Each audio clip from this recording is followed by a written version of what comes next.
আ একটু প্রশ্নটা আমি করতে চাচ্ছি ইফতেখার ভাইকে। ইফতেখার ভাই, এই যে ইমরান ভাই বললেন যে ডক্টর ইউনূস সাহেবের উনি সাপোর্ট পাচ্ছেন না। উনার পাশে যে উনি একা তো দেশটাকে চালাতে পারবেন না সারা দেশে। উনার যে সাপোর্টিং যে উপদেষ্টারা যারা আছেন, উনার সাথে আমার দেখা হয়েছিল দুবাই এয়ারপোর্টে। তখন আমি জিজ্ঞেস করেছিলাম উনাকে যে, "আপনি কেন সরকারের একটা দল করতে যেয়ে তারপরে ব্যাক করে আসলেন?" তখন উনি বলেছিলেন আমাকে আ যে, "যখন আমি সরকারের একটা দল করতে চেয়েছিলাম, মানে আমাকে যারা আসছে, আমাকে নিয়ে একটা দল করার জন্য, তারা সবাই ছিল চোর এবং বাটপার। যদি আমি সেই দলটা করি, আমি হব সেই চোর এবং বাটপারের সর্দার। তো অতএব আমি ওই জায়গাটায় আমি যাব না।" এবং উনি বলছেন যে, আ "আমাকে আনা হয়েছে, আমি আসিনি।" হ্যাঁ?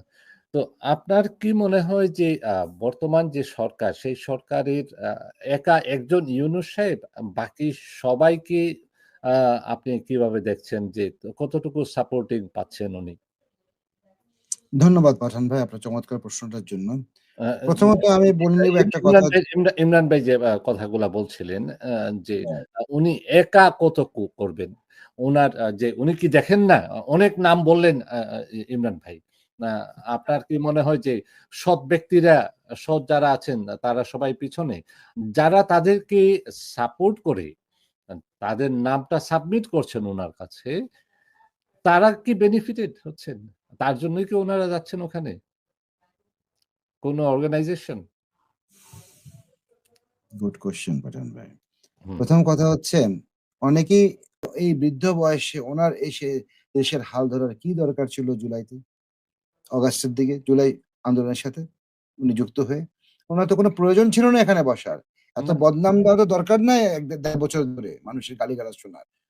অনেক, অনেক বাজে কথা উনার সম্পর্কে বলা হয়। খুব উনি দুঃখজনক। একজন নোবেল লরিয়েট।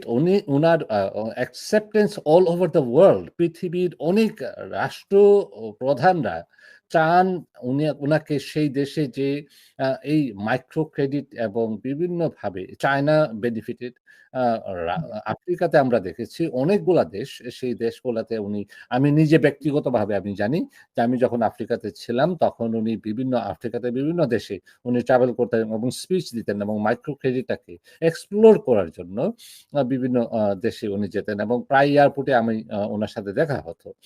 তো আমি একটা প্রশ্ন আপনাকে, যে বাংলাদেশের মানুষ কি এটা আ আ এই আ মূল্যটাকে, এই আ ডক্টর ইউনূসের সেই মূল্যটাকে মূল্যায়ন করতে পারল না? এটা কি খুবই দুঃখজনক না? অরেন ভাই আমি বাংলাদেশের জনগণের দোষ দেই না। বাংলাদেশের জনগণ কিন্তু প্রভাবিত হয় বিভিন্ন রাজনীতিকবিদদের দ্বারা এবং কিছু গ্রুপের দ্বারা এবং কিছু প্রোপাগান্ডার দ্বারা। আমরা কিন্তু একটা কথা আছে বাংলা ভাষায় যে, আমরা কিন্তু হুজুগে বাঙালি, দুঃখজনকভাবে। এখন এমন এই উম মি আপনার কি বলে ডিজিটাল মিডিয়ার যুগে আমরা এত বেশি আমি অনেকদিন ধরে YouTube এ কোনো খবরও দেখি না। কারণ কোনটা বিশ্বাসযোগ্য সেটাই আমার কাছে মনে হয় না এখন। অনেক হুম। খবর আছে শুধু প্রোপাগান্ডা এবং এই ভাইরাল প্রোপাগান্ডা হওয়ার জন্য ভাইরাল হওয়ার জন্য মানুষ এত নিচু নেমে যেতে পারে? কত নিচে নেমে যেতে পারে একটু শুনবেন? আজকে যে বিমানবন্দরে আগুনটা ধরলো, তখন আমি একটু আগে দেখছিলাম যে ওখানে পানির বোতল, মিনারেল ওয়াটারের পানির বোতল ৳৪০০। হুম, হুম, আমাদের মনুষ্যত্ব কি মারা গিয়েছে? হুম, হুম।